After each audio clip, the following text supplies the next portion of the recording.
What's going on, guys? Welcome back to the channel. Today we're going to talk about going to the right jeweler. Picking the right jeweler to get your jewelry from actually means a lot. It's very different from going to the stand in the middle of the mall and picking it up versus going to a jeweler with a name behind him.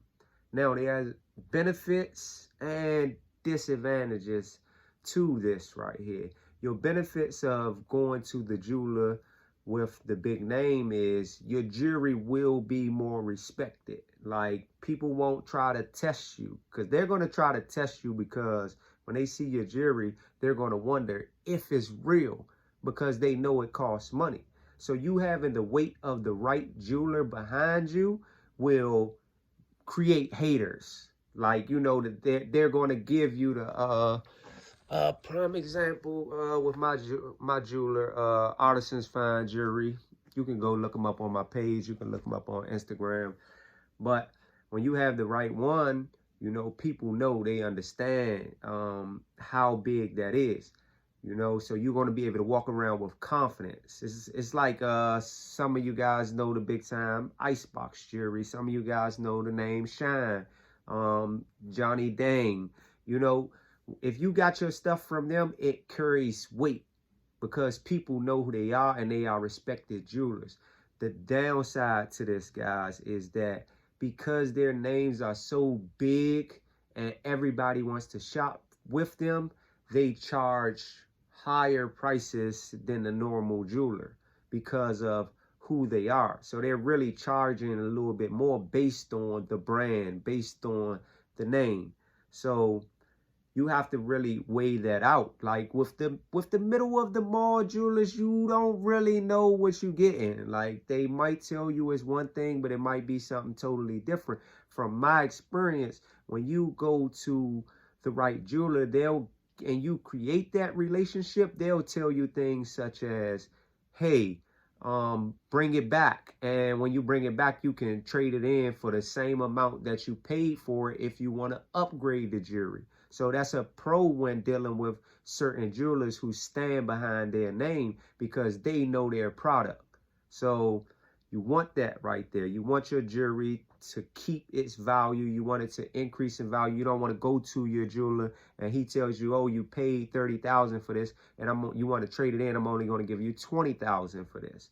Or you take when you really get robbed is when you take one person's jewelry, the jewelry, to another jeweler.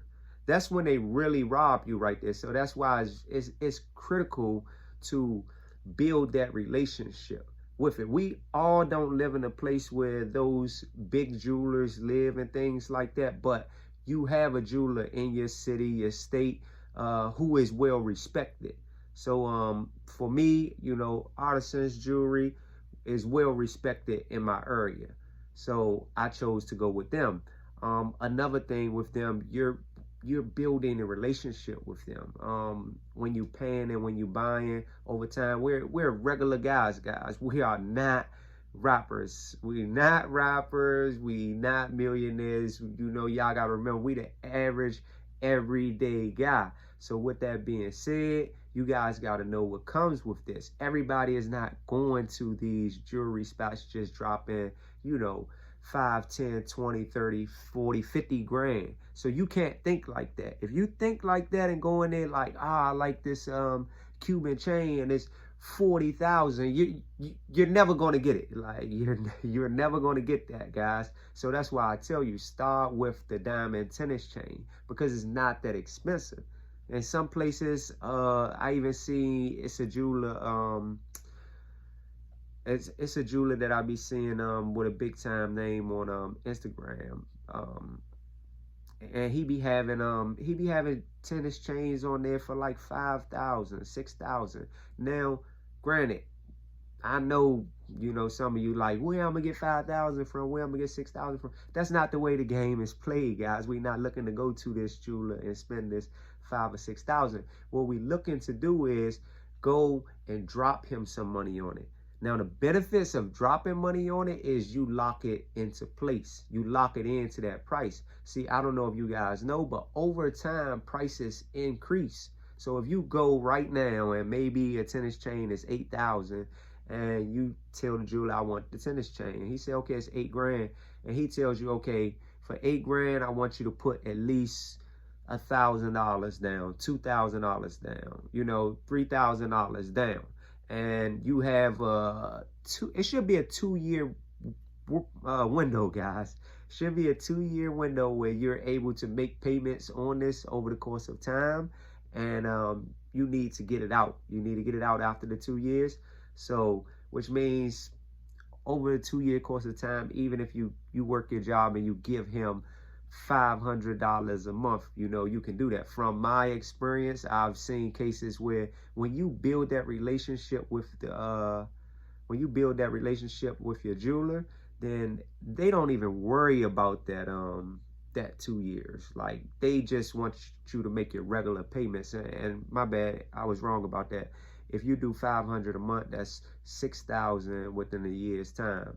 So, which means that you'll have it, if you put $2,000 down on it, you will have it out within a year. But just showing you, like, hey, you know, you can see that, hey, you can do $250 a month for over the course of 2 years and have it.